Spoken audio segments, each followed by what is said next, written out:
Hi students, मैं अमित कुमार जायसवाल। आज आपको केमिस्ट्री के यूनिट 3 का लेक्चर नंबर 3 आपके सामने लेके आया हूँ। इसमें आपको हम बताएंगे आज दीर्घाकार आवर्त सारणी। दीर्घाकार आवर्त सारणी या इसी को हम कहते हैं लॉन्ग फॉर्म पीरियोडिक टेबल। अब ध्यान दीजिएगा, इसके बारे में थोड़ा कुछ पहले एक दो पॉइंट समझ लेते हैं क्या है, ये क्यों दी गई और इससे पहले कितनी आवर्त सारणियां दी गई। तो आपको हम बता दें सबसे पहले कितनी अब तक के आवर्त सारणियां आ चुकी हैं। तो पहली आवर्त सारणी जो आई थी वो लघु आवर्त सारणी थी। लघु आवर्त सारणी जो आई थी ये मेंडलीव ने दी थी और ये सबसे छोटी आवर्त सारणी थी, इसमें 60 से भी कम तत्व थे, मैंने बताया था। लघु आवर्त सारणी थी आवर्त सारणी। और इसके बाद इन्होंने ही जो मोज़ले का प्रमाण मॉडल था या मोज़ले के नियम के अनुसार इन्होंने बताया कि प्रमाण क्रमांकों के आधार पर तत्वों को रखा जाए, तो उस आधार पर इन्होंने आवर्त सारणी अपनी सजाई और इसको दिया लघु या संशोधित लघु आवर्त सारणी, ये दूसरी थी। इसके बाद तीसरी अब हम पढ़ रहे हैं, ये जो आई इसी को दीर्घाकार या प्रवर्धित आवर्त सारणी या इसी को नाम दिया जाता है बोर की दीर्घाकार या आवर्त सारणी। अब जानेंगे जरा हम अब तक के इस इतिहास में केमिस्ट्री के पीरियोडिक टेबल के इतिहास में क्या क्या पढ़ चुके हैं। तो लघु आवर्त सारणी पढ़ चुके हैं जो बहुत छोटी थी, इसमें लगभग 60 से भी कम तत्व थे। दूसरी आई थी संशोधित आवर्त सारणी, इसमें हमने बताया था कि 10 श्रेणियां थी जिनको 7 आवर्त में बांटा गया था और इनके 9 खड़े कॉलम थे। दूसरी अब इसके बाद जो लास्ट आएगी ये आएगी दीर्घाकार आवर्त सारणी, इसको प्रवर्धित आवर्त सारणी कहेंगे। ये जो बोर का नियम था, एसपीडीएफ के आधार पर बोर का प्रमाण मॉडल जो दिया गया था उसी के आधार पर इस आवर्त सारणी का निर्माण किया गया। और इस आवर्त सारणी में पढ़ना क्या है आपको, तो आप ध्यान दीजिएगा, इसमें नई जो दीर्घाकार बृहत आवर्त सारणी आई है उसी में एसपीडीएफ के आधार पर, यानी जो प्रमाण मॉडल था बोर का एसपीडीएफ एसपीओडी ऑर्डर के आधार पर, तो उसी के आधार पर इनको बांटा गया। अब यहाँ पे क्या है कि इनका जो गुण है यानी जो इलेक्ट्रॉनिक विन्यास होता है वो डिपेंड करता है कि किस तत्व का इलेक्ट्रॉनिक विन्यास क्या है, उसके गुण के हिसाब से बार बार उस आवर्त में आवर्तिता होती है, यानी बार बार एक आवर्त में जाएंगे तो उसका इलेक्ट्रॉनिक विन्यास जो होगा अगले आवर्त में भी उसी के जैसे अगले तत्व का भी इलेक्ट्रॉनिक विन्यास मिलेगा, यानी सेम इलेक्ट्रॉनिक विन्यास सेम वर्ग में गिरेंगे और एक वर्ग के अंतर्गत चलेंगे तो उनके वर्ग में अगर ऊपर से नीचे हम आ रहे हैं, वर्ग में ऊपर से नीचे आने पर इलेक्ट्रॉनिक विन्यास सेम मिलेगा। आवर्त में अगर हम जाएंगे तो इलेक्ट्रॉनिक विन्यास की ऊर्जा का बढ़ता क्रम मिलेगा, यानी जैसे क्रमांक बढ़ते हैं वैसे वैसे इलेक्ट्रॉनिक विन्यास आवर्त में बढ़ते हैं। हर एक नई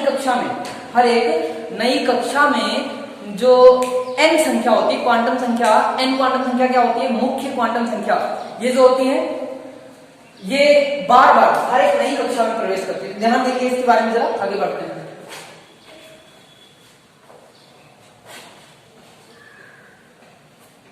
तो क्या है ये आवर्त सारणी, इसके बारे में जानेंगे। तो हमने पहले बता दिया दीर्घाकार आवर्त सारणी, पहले इसके बारे में थोड़ा सा जान लेते हैं, फिर आगे बढ़ते हैं। दीर्घाकार आवर्त सारणी या इसी का नाम है बोर की आवर्त सारणी, बोर की आवर्त सारणी या इसी का नाम दिया गया है प्रवर्धित आवर्त सारणी। तो इसके बारे में जानिएगा। अगर हम बात करें क्या होती है प्रवर्धित आवर्त सारणी, तो इसके बारे में अगर आपसे बताएं तो इसमें इसका जो मूल लक्षण होता है वो इलेक्ट्रॉनिक विन्यास पर आधारित होता है, यानी इस आधार पर, इस पीरियोडिक टेबल के आधार पर जो तत्वों के इलेक्ट्रॉनिक विन्यास होंगे उन्हीं के आधार पर तत्वों के गुण क्रमशः आवर्त में और वर्गों में बढ़ते हुए क्रम में पाए जाएंगे। ये चीज ध्यान रखिएगा। तो इसके बारे में लिख लीजिएगा, थोड़ा क्या लिखेंगे इसको ध्यान दीजिएगा।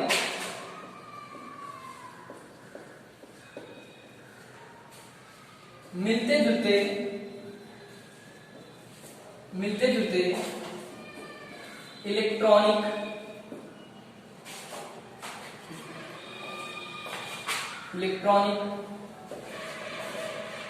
विन्यास मिलते जुलते इलेक्ट्रॉनिक विन्यास वाले तत्व आवर्त सारणी में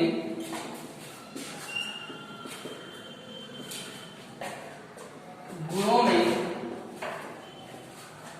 समानता प्रदर्शित करते हैं। समानता प्रदर्शित करते हैं।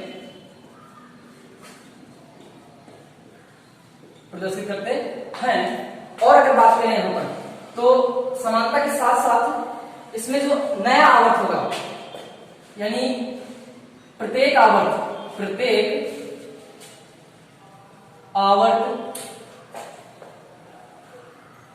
नई मुख्य क्वांटम संख्या, ध्यान दीजिएगा, मुख्य क्वांटम संख्या, मुख्य क्वांटम संख्या, प्रत्येक आवर्त नई मुख्य क्वांटम संख्या को प्राप्त करता है। ये क्या है, इसके बारे में हम समझाएंगे आपको। तो ये जो मॉडल दिया, और ये मॉडल किसने दिया, इस मॉडल को ध्यान दीजिएगा, रॉब बर्नर तथा बरी ने इलेक्ट्रॉनिक विन्यास के आधार पर यह आवर्त सारणी प्रस्तुत की या निर्मित की, ऐसा कह सकते हैं। ये था इसके बारे में, इसको आप लोग नोट कर लीजिएगा। दीर्घाकार आवर्त सारणी क्या है, दीर्घाकार आवर्त सारणी को किसने दिया और क्यों दिया गया, क्या कारण था इसके आने का, तो किस आधार पर आई, यानी कि हमने सीधे कह सकते हैं कि मिलते जुलते इलेक्ट्रॉनिक विन्यास वाले तत्व आवर्त सारणी में गुणों में समानता प्रदर्शित करते हैं। रॉब बर्नर और बरी ने इसके इलेक्ट्रॉनिक विन्यास के आधार पर इनका निर्माण किया या इसको प्रदर्शित किया या प्रस्तुत किया। और इसके बारे में अगर हम आगे बात करें आपसे, तो क्या होते हैं इनके लक्षण, तो दीर्घाकार आवर्त सारणी के मूल लक्षण क्या है, और इसके बारे में पहले समझिएगा। तो लिंक डालते हैं, दीर्घाकार आवर्त सारणी के मूल लक्षण या मुख्य लक्षण, इसको मिटा देते हैं।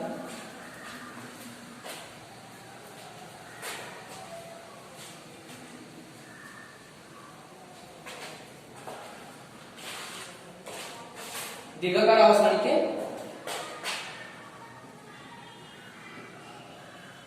मुख्य लक्षण।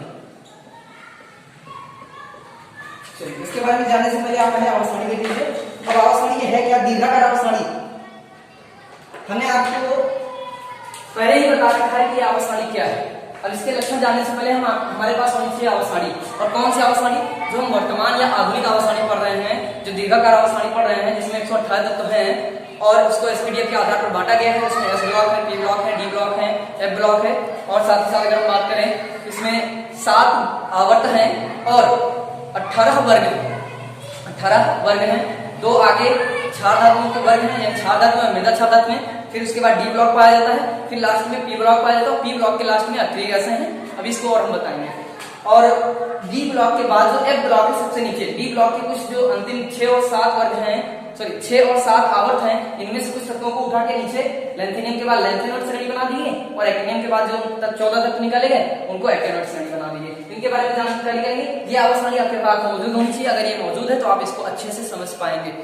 तो आप वो आवर्त सारणी जो आपके पास दीर्घाकार आवर्त सारणी है, जो आप प्रेजेंट टाइम पे पढ़ रहे हो, वो आवर्त सारणी आप सामने रखो और उसको हम बना के यहाँ पे बताने की कोशिश करेंगे, तो समझिएगा, और उसकी विशेषताएं क्या है वो भी समझिएगा। तो ध्यान दीजिएगा यहाँ पर। अगर हम बात करें तो इसमें 7 आवर्त हैं।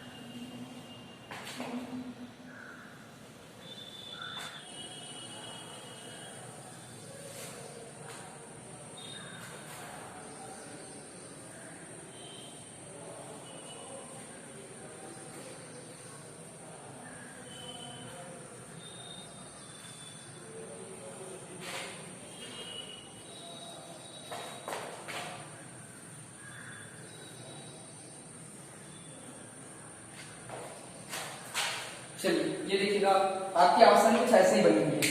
अगर हम बात करें यहाँ पे कितने आवर्त हैं, तो आप पहले आवासानी ये इस तरह की आपकी आवासानी होगी, इसमें क्या क्या है बताते हैं आपको, थोड़ा जो बेसिक है पहले उसको जानिएगा। अगर आपके पास आवासानी है, ध्यान दीजिएगा, उसमें 7 आवर्त है। अगर हम बात करें तो आवर्त कहाँ होंगे, आवर्त की संख्या जो होगी वो ये दी हुई है, यानी ये 7 आवर्त होंगे। ये पहला आवर्त हो जाएगा ये वाला, और ये दूसरा आवर्त हो जाएगा, ये तीसरा आवर्त हो जाएगा, ये चौथा आवर्त हो जाएगा, ये पांचवा, ये छठा और ये सातवां। अब ध्यान दीजिएगा, ये पहला आवर्त हो गया, ये दूसरा, ये तीसरा, ये चौथा, ये पांचवा, ये छठा और ये सातवां। अब अगर हम बात करें वर्ग कितने हैं, तो वर्ग देखिएगा 8 वर्ग हैं, सॉरी 18 वर्ग हैं। और वो कौन कौन से हैं, इसको ये पहला है, ये दूसरा हो जाएगा, ये तीसरा, ये चौथा, ये पांचवा, ये छठा, ये सातवां, आठवां, नौवां, 10वां, 11वां, 12वां, 13, 14वां और ये 15, 16, ये 17 और ये 18, या इसको शून्य भी कहते हैं, ध्यान रखिएगा। शून्य को कहा गया आखिरी का से। आगे ध्यान दीजिएगा, इनकी कुछ रोमन अंकों में नाम दिए गए हैं, उसको ध्यान से समझिएगा जरा, और इसके बारे में फिर हम आपको बताते हैं। तो कैसे दिया गया रोमन अंकों को, कैसे इसमें सजाया गया है, तो ये हमारे पीरियड है, ये जो दिए गए हैं ये पीरियड है, ये पहला, ये दूसरा, ये पीरियड या आवर्त, इसको पीरियड कहेंगे। और ये जो होगा ये ग्रुप होगा। चलो वर्ग लिखते हैं, वर्ग क्या होंगे, ये वर्ग इधर से इधर की ओर चलेंगे, ये ध्यान रखिएगा। आवर्त ऊपर से नीचे ये जो लिखे हुए हैं, हालांकि ऊपर से नीचे आने पर ये इधर इधर की श्रेणियां 36 होंगी। आवर्त जो होंगे इधर देखिएगा, आवर्त है तो 36, आवर्त 36 होंगे, सॉरी 36 होंगे, और जो वर्ग होंगे वो ऊर्ध्वाधर होंगे, ये ऊर्ध्वाधर होंगे, ये ध्यान रखिएगा। यानी जो खड़े कॉलम है ये वर्गों के हैं, ये खड़े कॉलम, और जो इधर 36 पंक्तियां लगी हुई हैं ये 7 आवर्त है। तो आप देख रहे हैं। अब इसमें हम बात करते हैं ये क्या है, इनके बारे में कैसे बताते हैं। तो ध्यान दीजिएगा, ये जो हमारा हो जाएगा ये पूरा, इसको हम कहेंगे ये और ये, इसको हम पहले रोमन अंक में क्या करते हैं, इसको ध्यान दीजिएगा, इसको फर्स्ट ए कहते हैं, यहां पे लिखते हैं फर्स्ट ए, ये सेकंड ए, इसको रोमन अंकों में नाम दिया गया है, फर्स्ट ए और सेकंड ए। इसके बाद फिर हो जाएगा थर्ड कौन सा, ध्यान दीजिए, इधर आ जाएंगे, ये third B, sorry third A, ये फोर्थ ए, ये फिफ्थ ए, ये सिक्स्थ ए, और ये सेवेंथ ए, और ये हो जाएगा एट्थ ए। इतनी बात समझ में आ गई। अब ध्यान दीजिएगा, इनके नाम अगर आपसे पूछा जाए कौन से वर्ग का क्या नाम है, तो ये पहला वर्ग है, इसको फर्स्ट ए वर्ग भी कहते हैं, ये दूसरा वर्ग है, इसको सेकंड ए भी कहते हैं। अब यहाँ पे आएंगे 13वां है, इसको थर्ड ए, फिर फोर्थ ए, फिफ्थ, सिक्स्थ, सेवन, इसको क्या क्या नाम देते हैं, इसको 18 वर्ग कहते हैं, या 18 ए कहते हैं, या फिर 0 वर्ग भी कहते हैं, या अक्रिय गैसों का वर्ग, या नोबेल गैसेस का वर्ग, या निष्क्रिय गैसों का वर्ग है। तो ध्यान दीजिएगा, इसको इसके नाम लिखते जाइएगा। अब हम एक एक बताएंगे आपको, ध्यान दीजिएगा। अब यहाँ पर अगर हम बात करें तो जो 9, 8, 9 और 10 है, वर्ग जो 8, 9 और 10 है। अब देखिएगा सेकंड भी कहां से शुरू हो जाएगा, यहां से देखिएगा, इसका नाम रखेंगे थर्ड बी, ये हो जाएगा थर्ड बी, ये हो जाएगा फोर्थ बी, ये हो जाएगा फिफ्थ बी, ये हो जाएगा सिक्स्थ बी, और ये सेवंथ बी, ये हो जाएगा अर्थ बी, और ये एक मिनट एच जो होगा तो यहां से लेके 3 वर्ग आएंगे इसमें, इस टोटल को कहेंगे अर्थ बी, और ये हो जाएगी फर्स्ट बी, और ये हो जाएगी सेकंड बी। ध्यान दीजिएगा, फर्स्ट बी और सेकंड बी बाद में है, जबकि थर्ड बी से पहले शुरू किया गया है, इसको भी बताएंगे आगे क्यों। और यहाँ पे ध्यान दीजिएगा, जो हमारी लास्ट वाली हो जाएगी, लास्ट से पहले यानी जो फर्स्ट बी है, इसको, इस वाले को, ये जो ये वाला कॉलम है, इस वाले वर्ग में, इसमें कॉपर, जिंक, कॉपर, सिल्वर और चांदी और सोना, यानी एजी, एयू और सीयू इन धातुओं का रखा गया है। इसलिए इस वर्ग की बात करें अगर हम, तो इन्हें सिक्का वर्ग भी कहते हैं। सिक्का धातुओं का वर्ग है ये क्या है, इसको यहाँ पे हम लिख दे रहे हैं, सिक्का धातुओं का वर्ग। ये आपको समझ में आ रहा होगा। ये क्या है, अगर हम बात करें, ये एस ब्लॉक है। ये वाला जो यहां से यहां तक है, ये वाला एस ब्लॉक है। अगर हम यहां से इसे इसी से बना दे रहे हैं, इसमें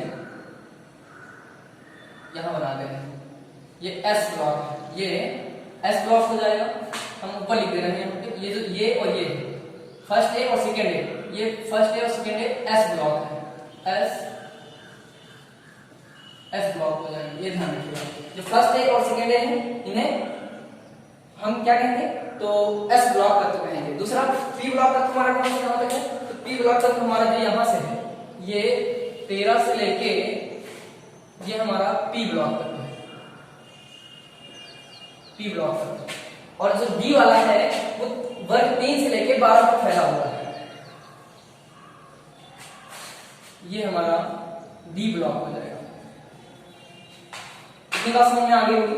अब इस वाले वर्ग में अब अगर हम बात करें तो ध्यान दीजिएगा, यहाँ पर हाइड्रोजन रखी हुई है, इसका परमाणु क्रमांक यहाँ पर दिया गया होगा 1, और यहाँ पर हीलियम रखी हुई होगी, इसका परमाणु क्रमांक 2 होता है।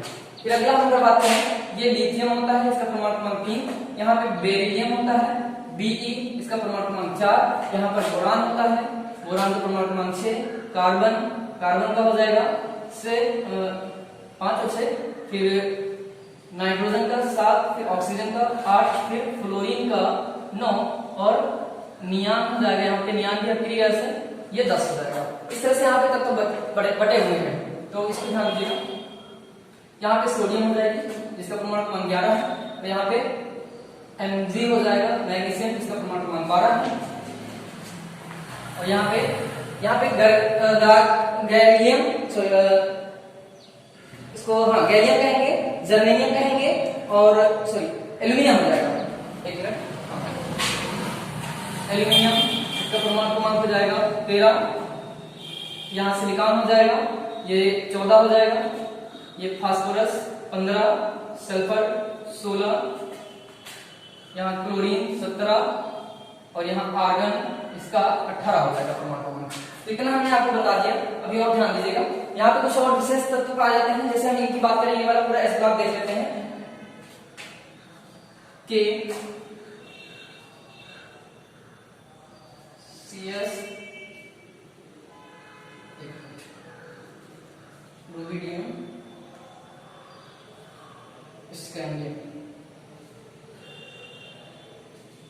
Francium, calcium, strontium, barium, radium. ये चीज ध्यान रखिएगा, इनके कुछ प्रमाण क्रमांक दिए गए हैं। अब कैसे इनके प्रमाण क्रमांक बढ़ते हैं ध्यान दीजिएगा। इसका प्रमाण क्रमांक 1 है, इसका 2 हो जाएगा, फिर अगला, अब ये एक आवर्त हो गया, एक आवर्त कंप्लीट है, इनकी क्वांटम संख्या 1, मुख्य क्वांटम संख्या 1 है। अब दूसरा आ जाएंगे तो अगला क्वांटम संख्या अगली कक्षा में इलेक्ट्रॉन मिलकर गिरेंगे, ध्यान रखिएगा, दूसरी कक्षा में गिरेगा इसका इलेक्ट्रॉन विन्यास करेंगे, आप लोग देखेंगे। यहाँ पे दूसरा आवर्त है, दूसरी कक्षा में इलेक्ट्रॉन गिरेंगे, परमाणु क्रमांक 3, फिर 4, 5, 6, 7, 8, 9, 10, 10 के बाद फिर 11, 12, 12 से लेकर 18, 18 के बाद 19, 20, ध्यान दीजिएगा 19 और ये 20। फिर यहाँ से अगर हम इसको भी भर दें, एक डी ब्लॉक भी भर दे रहे हैं,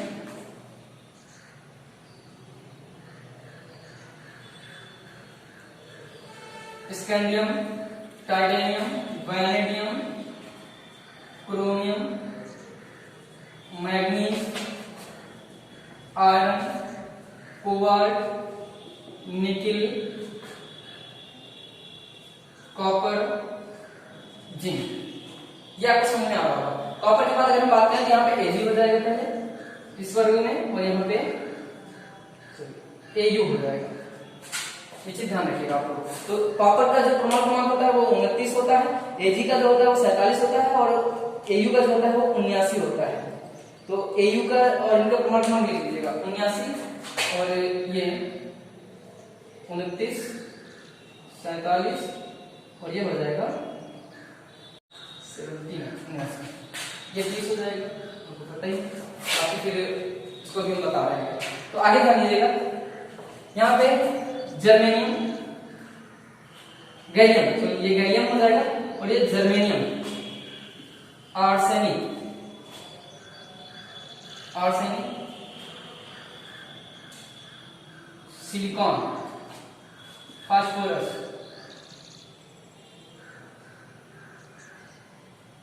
फास्फोरस नहीं, ब्रोमीन हो जाएगी, और यहाँ पे क्रोमियम, कीटान, ये कीटान हो जाएंगे, क्या जो वो अक्रिय गैस है। अब ध्यान दीजिएगा, ये वाला जो 18वां वर्ग है, इस वाले वर्ग को क्या क्या नाम देते हैं उसको ध्यान दीजिएगा। ये है तो पी ब्लॉक का, इसको बोरान परिवार कहेंगे पूरा, ये कार्बन परिवार कहा जाएगा, ये नाइट्रोजन परिवार कहा जाएगा, ये ऑक्सीजन परिवार कहा जाएगा, ये फ्लोरीन परिवार, और ये अक्रिय गैसों का इनके नाम हम लिखे रहे हैं। तो अक्रिय गैसें या नोबेल गैसें, नोबेल गैसें या निष्क्रिय गैसें, या इसी को शून्य वर्ग या 18वां वर्ग या एच कहा जाता है। ये चीज ध्यान रखिएगा, इसके इतने नाम है। ये हो जाएगा, इसका क्या नाम है इसको ध्यान दीजिएगा, इस वाले को क्षार धातुओं का वर्ग कहेंगे। क्षार धातु, इसमें क्या है क्षार धातु, और तो इसमें क्या है, इसमें मृदा क्षार धातु है, मृदा क्षार धातु में, मृदा क्षार धातु में। अब आगे ध्यान दीजिएगा, अब इसके तरह इस तरह पूरा ये पूरा भरा होगा, यहाँ देखिए। अब यहाँ पर क्या है, यहाँ पर एक दो तत्व हैं, यहाँ पर हो जाएगा आपका ये छठा आवर्त है, और छठे आवर्त में जो दिया गया है लैंथेनियम होगा, और लैंथेनियम का जो परमाणु क्रमांक होता है वो 57 होता है, और एक्टिनियम होगा इसका 7 AC, एक्टिनियम इसका होता है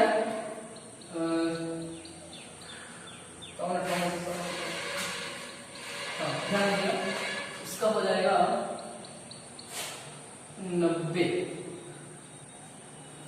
ये हो जाएगा इसका परमाणु क्रमांक 90 हो जाएगा। तो 90 के बाद अगर 89 हो जाएगा, 89 हो जाएगा, ये 89 के बाद यहाँ से अगला जो तत्व आएगा, अब 57 के बाद यहाँ से 14 तत्व गायब हो जाएंगे, 71 आ जाएगा, 71 के बाद 72, क्योंकि 57 से 78 तक 57, 58, 59, 60, 61 और 10 78, ये 14 तत्व अलग हो जाएंगे, और 72 से शुरू हो जाएगा, फिर 73 परमाणु क्रमांक होगा, फिर 74 होगा, फिर 75 होगा, फिर 76 होगा, फिर 77 होगा, फिर 78, फिर इसी तरह 79, फिर यहाँ पर 80। आगे बात करें अगर, यहाँ पे 89 हो गया, 90 से 103 यहाँ हो जाएंगे, 104, 105, 106, 107, 108, 109, 110 और 111, 112। ये इस तरह से तत्व बांटे गए हैं। 89 के पहले ये हो जाएगा 88, और ये हो जाएगा 87, ये ध्यान रखिएगा। और इससे पहले ये 57 है, तो ये 56, और ये हो जाएगा 56 से पहले 55 हो जाएगा। अब ये दिया है 30 हो जाएगा, 31, 32, 33, 33, 34, 35, 36। यानी कहने का मतलब आवर्त में परमाणु क्रमांक कैसे बढ़ाएं, पहला फिर दूसरा फिर तीसरा, चौथा, पांचवा, छठा, सातवां, आठवां, नौवां, 10वां, फिर 11, 12, 13, 14, 15, 16, 17, 18, 19, 20, 21, 22, 23, 24 परमाणु क्रमांक पूरे आवर्त में जैसे जैसे आवर्त में बढ़ते जाएंगे हमारे परमाणु क्रमांक बढ़ते जाएंगे। ध्यान दीजिएगा, यहाँ पर क्षार धातु में एक जैसी होंगी, सभी एक लक्षण दिखाएंगी। जो मृदा क्षार धातु में होंगी वो एक जैसे लक्षण दिखाएंगी। जो इस वर्ग के स्कैंडियम के होंगे ये एक जैसे होंगे। जो सिक्का धातु में है वो एक जैसे लक्षण प्रदर्शित करेंगी। बोरान परिवार के तत्व जो होंगे वो एक जैसे लक्षण प्रदर्शित करेंगे। और जो कार्बन परिवार होगा ये एक जैसे तत्व इलेक्ट्रॉनिक विन्यास के आधार पर अपना लक्षण अलग प्रदर्शित करेंगे। इसी तरह अक्रिय गैसों को इस तरह यहाँ पर रखा गया है, ये अपने एक जैसे लक्षण प्रदर्शित करेंगे। अक्रिय गैसों की तरह सभी एक जैसे लक्षण प्रदर्शित करेंगे। यहाँ पे ये वाला वर्ग है, इस वाले वर्ग को हैलोजन परिवार कहते हैं। हैलोजन परिवार, ये जो वर्ग दिया गया वर्ग 17। तो एक चीज ध्यान दीजिएगा, हम बेसिकली हम अपने पॉइंट कराते हैं, तो ध्यान दीजिएगा हमारी बात पहले क्या हम बताना चाहते हैं। और एक चीज हम और यहाँ पे बता रहे हैं, ये 57 है, यहाँ पे कितना हो जाएगा 58। इसी तरह 59 तो ये 71 तक आ जाएगा। 71 के बाद ये 72, 73 यहाँ शुरू हो गया है। फिर इसके बाद ये 89 है तो 90 यहाँ हो जाएगा और 103 यहाँ हो जाएगा। इसको क्या नाम दिया गया, इसको क्या नाम दिया गया, इसको लैंथेनॉइड श्रेणी कहा गया। लैंथेनॉइड नॉइड और इसको क्या कहा गया, एक्टेनॉइड। एक्टेनॉइड, ये चीज ध्यान दीजिएगा, इनको किस तरह से बांटा गया। और ये एक ब्लॉक है, ये भी ध्यान रखिएगा, ये एक ब्लॉक है। अब हमारी बात को ध्यान से समझिएगा, पूरी आवर्त सारणी को कैसे समझना है पूरा विस्तार से बताते हैं। आवर्त सारणी जो है आपकी, इसमें 7 आवर्त हैं और 7 आवर्त किधर को है, क्षैतिज है। इधर से बाएं से जब दाएं जाएंगे हम, बाएं से दाएं, तो हमें पहले मिलेगा एक वर्ग, फिर आवर्त, और उसके बाद दूसरा आवर्त मिलेगा जिसमें 8 तत्व हैं, तीसरा आवर्त है जिसमें फिर 8 तत्व हैं, चौथे आवर्त में फिर 18 तत्व रखे गए हैं, फिर अगले में फिर 18 रखे गए हैं, फिर छठे आवर्त में यहाँ पे है 32, लेकिन यहाँ 57 के बाद 14 तत्व नीचे उठा के रख दिए गए। इन तत्वों को एक ब्लॉक में कोई श्रेणी नहीं मिली, कोई स्थान नहीं मिला है। और जो यहाँ पे ये एक्टेनॉइड है, ये लैंथेनॉइड होगी, लैंथेनॉइड नीचे 58 से 71 तक बना दी गई, फिर यहाँ से 71 के बाद 72 यहाँ से शुरू है, और ये 80 से लेके ये टोटल 180 से फिर जितना होगा आगे बढ़ेंगे, फिर यहाँ 88 तक आएंगे, और 88 के बाद फिर ये 89, और 89 के बाद जो तत्व है 90 से लेके 103 वो फिर से एक्टेनॉइड श्रेणी में रख दिए गए, क्योंकि यहाँ पे एक्टिनियम तत्व है। एक्टिनियम के बाद 89 के बाद जितने 14 तत्व हैं वो 14 तत्व नीचे उठा के रख दिए गए हैं। जो लैंथेनियम था 57 के बाद वहां से 14 तक उठाकर लैंथेनॉइड श्रेणी बनाई है, एक्टिनियम के बाद 14 तक उठाकर एक्टिनियम श्रेणी बना दी। इसको ए ब्लॉक कहा जाता है। ये एस ब्लॉक हो गया, ये पी ब्लॉक हो गया, ये आपके 10 वर्ग वाला जो है इसको डी ब्लॉक कहते हैं, और ये जो 14 वर्ग है जिसमें इसको एफ ब्लॉक कहते हैं। जो फर्स्ट ए वर्ग है, आवर्त है, सॉरी आवर्त 1 से लेकर 7 में जो पहले तत्व रखे गए हैं इन्हें क्षार धातुएं कहते हैं। ध्यान दीजिएगा, यहाँ पर क्षार धातुओं को आवर्त सारणी में सबसे पहले रखा गया है, और सबसे लास्ट में अगर देखा जाए ये जो पी ब्लॉक का तत्व है इसमें अक्रिय ऐसे रखी जाती है, तो अंतिम जो तत्व की श्रेणी है, जो वर्ग है, वो किसका होगा, अक्रिय धातु का होगा। तो हम ये कह सकते हैं कि हम जब बाएं से चलते हैं तो हमें सबसे पहले कौन मिलता है, क्षार धातुएं मिलती है, और जब लास्ट में आते हैं सबसे बाद में हमें कौन मिलता है, तो अक्रिय धातुएं मिलती है, अक्रिय तत्व मिलते हैं, गैसें हैं, ये सभी गैसें हैं। आगे हम बात करें, अगर हम बात करें ये इस वाले वर्ग का जो नाम फर्स्ट ए वर्ग है इसको क्षार धातुएं कहते हैं, और ये दूसरा दिया गया है ये वर्ग बी, इसको मृदा क्षार धातुएं कहते हैं। ये बोरान परिवार हो जाएगा, ये कार्बन परिवार, ये नाइट्रोजन, ये ऑक्सीजन, ये फ्लोरीन, और ये अक्रिय गैसों का वर्ग। इतनी बात आपको समझ में आई होगी। और यहाँ पर जो फर्स्ट दिया गया है इसको पूछा जाता है एग्जाम में कि सिक्का धातुओं का वर्ग कौन सा है, तो आपको वो फर्स्ट बी हो जाएगा, फर्स्ट बी या 11 वर्ग। और एक ध्यान दीजिएगा, इस आवर्त में जो डी ब्लॉक है उसमें एक ऐसा वर्ग समूह है जिसमें 3 श्रेणियां रखी गई, 3 खड़े कॉलम एक ही में रख दिए गए, उनका नाम है 8, 9 और 10। ये चीज ध्यान दीजिएगा, अगर आपको समझ में आ रहा है तो आवर्त सारणी आपको अच्छे से समझ में आ जाएगी।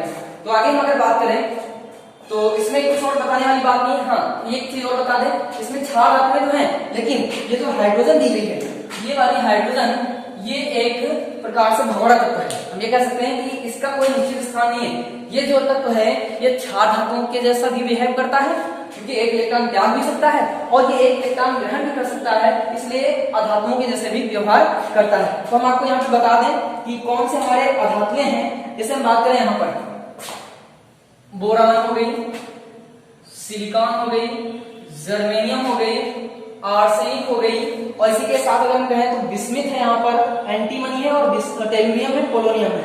तो जर्मेनियम के बाद आर्सेनिक हो गई, और फिर अगर हम बात करें तो एंटीमनी, जिसको एसबी कहते हैं, एंटीमनी एसबी, और यहाँ पे टेलुरियम, टेलुरियम एसबी और टेलुरियम। इसके बाद फिर लास्ट हो जाएगा पोलोनियम और एस्टेटीन, पोलोनियम और एस्टेटीन,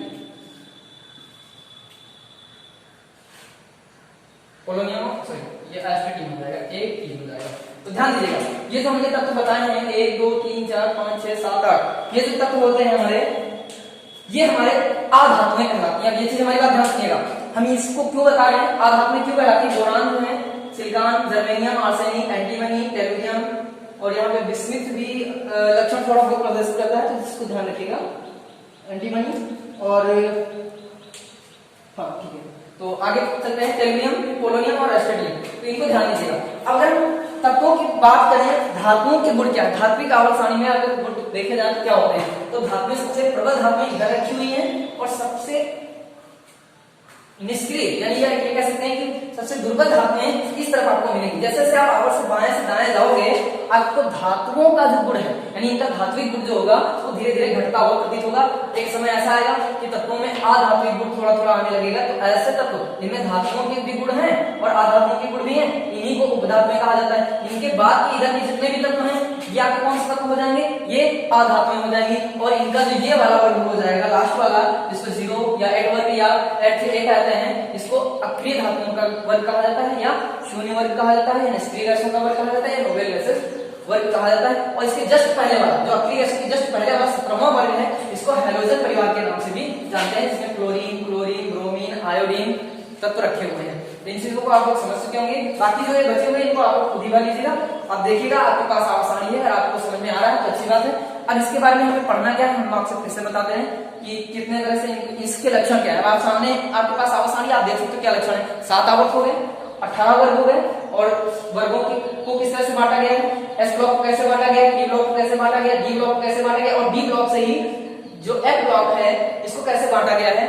और इसके बाद ये जो आपको नीचे श्रेणी ये जो लगाई गई है एफ ब्लॉक है, इसमें लैंथेनॉइड और रेक्टेनॉइड है। और एक चीज यहाँ से आपको बता देते हैं, जो लास्ट जानकारी है, यहाँ पे क्रमांक आपको मिलेगा 83। तो ये 81 हो गया, ये 82 और ये 82 और ये 83 और ये 84। तो आप इसी ध्यान रखिएगा 84 के ऊपर एक स्टार लगा होगा। इस स्टार का कारण क्या है, यहां से 84 के बाद जितने भी तत्व हैं क्रमांक 83 के बाद 84 से और 83 के बाद के सभी तत्व क्या है, तो ये रेडियो एक्टिव होते हैं, रेडियो एक्टिव तत्व होते हैं।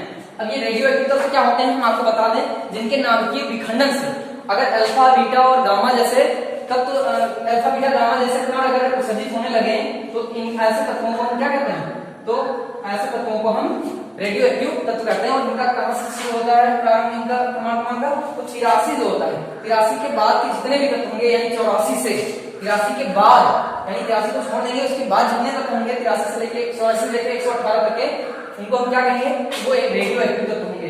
तो 84 से लेके 118 तक के जितने भी तत्व होंगे वो रेडियो एक्टिव तत्व कहलाएंगे। आपको पहले इस आवर्सानी को पूरा पहले विधिवत समझना है। इस वीडियो के लेक्चर में बस आपको जो थोड़ा शुरुआत में लिखाया गया यही लिखना है, और ये आवर्सानी आपको पहले विधिवत समझना है। फिर अब इस आवर्सानी की गुण आपको आप अपने मन से भी लिख सकते हैं। अगर हम पूछे आपसे तो आवर्सानी की गुण क्या बताओगे, आप लोग खुद ही रखिएगा, लिखिएगा और बताइएगा क्या होता है। तो हमने बता दिया इस आवर्सानी में 7 आवर्त होते हैं, पहला पॉइंट हो जाएगा। आप लोग चाहे तो सुन के हमारी बात को लिख लीजिए, या फिर आप पढ़ के और समझ के तब लिखिए अपने मन से। हम एक बार कैसे रिवाइज कर रहे हैं, 7 आवर्त होते हैं, खड़े 36 पंक्तियां हैं, 7 पहली दूसरी तीसरी 7 36 पंक्तियां हैं जिनको हम आवर्त कहते हैं, और 18 खड़े कॉलम हैं जिनको हम वर्ग कहते हैं।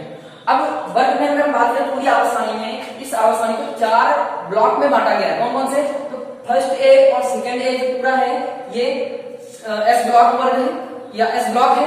इस वर्ग में अगर इस ब्लॉक में देखें तो क्षार धातु और मेदा क्षार धातु रखी गई है। अगला अगर हम डी ब्लॉक को देखें तो वर्ग 3 से लेके यानी थर्ड बी से लेके सेकंड बी तक के, यानी इसी में आ जाएगा।